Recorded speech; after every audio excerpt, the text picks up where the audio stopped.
كنا بنلعب اللعبه دي ثبت صنم، كنت ما بتبقاش عارف الضربه جايه لك من مين اللي هيديك على قفاه. هو ده دلوقتي حال اي نادي بيلاعب نادي النصر السعودي العالمي، بياخد على قفاه على طول وما بيعرفش مين اللي هيجيب فيه الجول. اي حد بيجيب جوان، عبد الرحمن غريب، كريستيانو، تاليسكا، تاليس، اي حد بيجيب جوان. خلينا متفقين ان كل لعيبه النصر عقليتهم دلوقتي اختلفت خالص 180 درجه.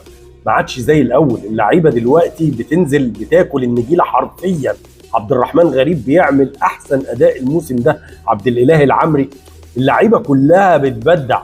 مفيش حد ما بيلعبش، كله بيلعب وبيجيب جوان وبيهدف وبيعمل احسن اداء عنده. طبعا يا معلم انت مالكش دعوه بالكلام ده، انت ما شاء الله كل ماتش بتنزل تجيب جونين ولا 3 وبتعمل مساهمات واخر حلاوه.